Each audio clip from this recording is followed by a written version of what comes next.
Back to Carrow Road this Saturday, third versus fourth in the Championship. Norwich City back to winning ways on Saturday against Swansea City. Really good performance and a good result. Feeling much more positive than I was a week ago. And with that, delighted to be joined by Dan Ainsworth from the Rovers Chat ahead of the big game on Saturday, 5:30 kickoff under the lights at Carrow Road. Your first of two trips to Carrow Road in the next 3 weeks, Dan. This one's in the Championship. I would say, are you feeling confident? But as we just spoke off camera, I don't think that's probably the case. A really difficult defeat to you against Preston North End, 4-1 the other day. So what went wrong, I suppose? Yeah, I'm not looking forward to it too much, especially the two trips, as you mentioned. I think one of them's bad enough for us making the journey. But Saturday were just really poor from Rovers.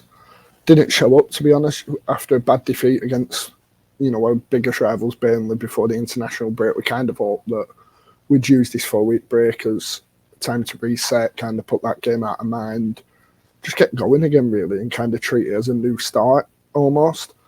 And they just didn't turn up. And even when we got back to 2-1, we just give the ball away straight away and ended up conceding. And that's kind of Rovers summed up. We're either a very good side or a very poor side, because it would not shock me one bit if we come down on Saturday and, put 2 or 3 past you. And it wouldn't shock me if, it would a reverse and you put 2 or 3 past us, really. Yeah, just looking at the table, 12 wins, 10 defeats so far this season, yet to draw a game. That seems pretty magnificent. But halfway through the season almost now. So what's the assessment amongst the Rovers fan base of where you are currently in the table?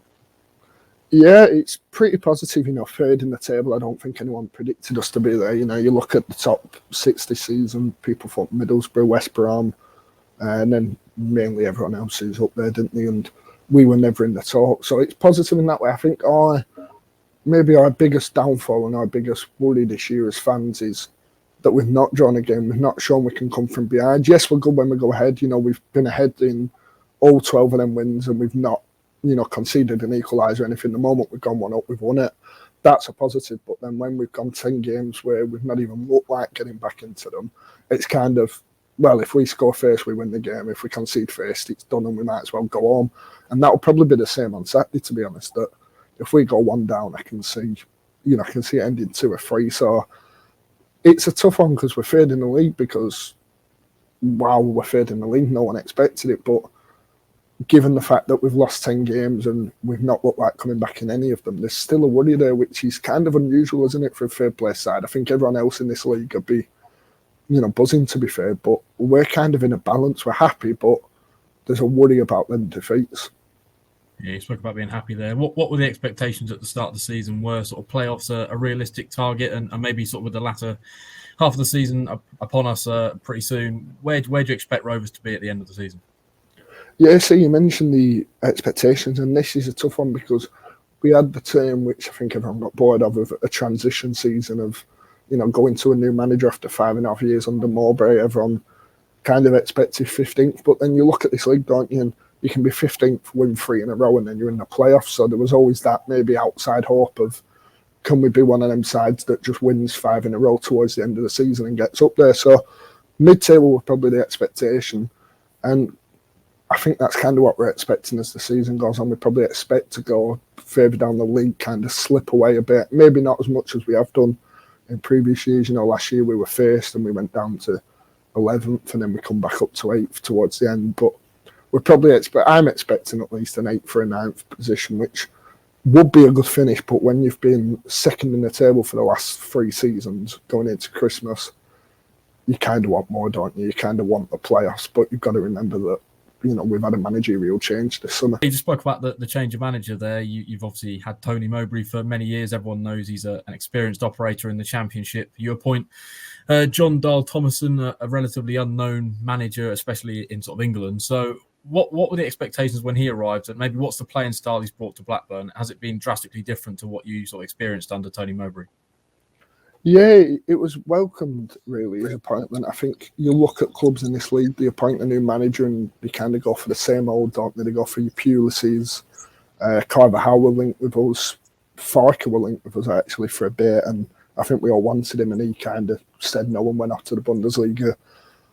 So it kind of met with a bit of optimism, really, because Rovers have got that habit of appointing an old, typical manager an English manager that's gone on and, he's got a good record in the league, but not great. But you bring in this Swedish boss who is still young, he's only 45, 46, did well with Malmo, win all the Swedish leagues, not the level of the Championship really in terms of competitiveness and how often you play.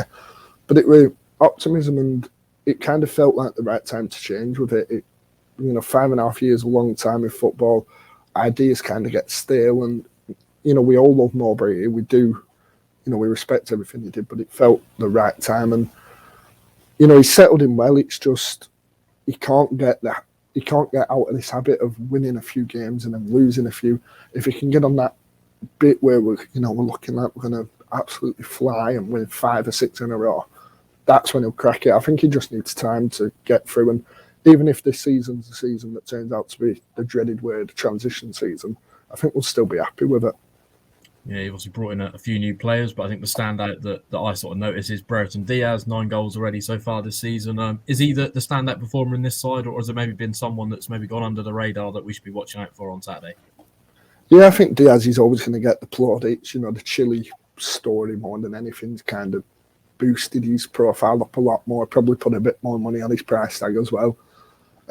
He is the one to watch, but there's probably others that are maybe more influential in terms of the game. Sam Gallagher, if he starts up front, we've got a really good record with him starting, really poor without him starting. He does the pressing that maybe, the striker's always judged off goals, but he's the striker that doesn't get the goals. He's the one that puts the pressure on, makes that first tackle that leads to us counter-attacking, and ultimately, there's players like him all over the pitch that don't really get that credit. Ryan Hedges, he's been playing at wing-back.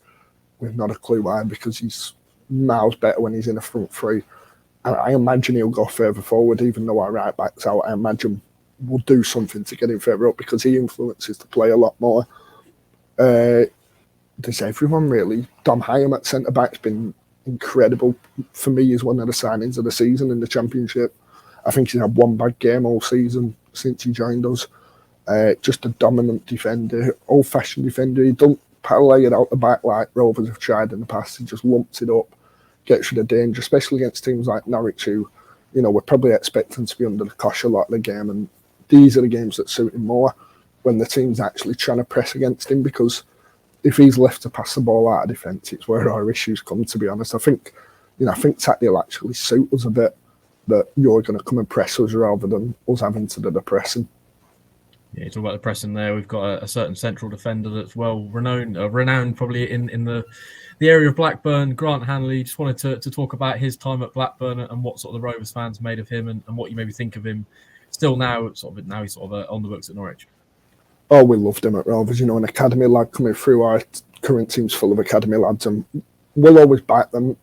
I think what was good about Grant Hanley was he left without forcing his way out. If you're a player that forces your way out, you always leave a sour note, but he kind of just left the club to it. With us in the Premier League year, he scored quite a memorable goal at Man United the year we went down to beat them on Sir Alex's birthday, which we always like reminding United fans of. And, he spent, I think it must be 6 years after that with us, left in 2016. The year we went down, coincidentally, was the year after we'd sold him, which I think kind of said everything about his influence. And it was a shame to see him kind of go to Newcastle and waste away a bit. But when he signed for them, we were expecting him to, lead them on for however many years, and he hasn't. And I was glad when he got to Norwich that, at least he's a regular in the side. He deserves his football. He's, nowhere near a bad guy, a bad player or anything.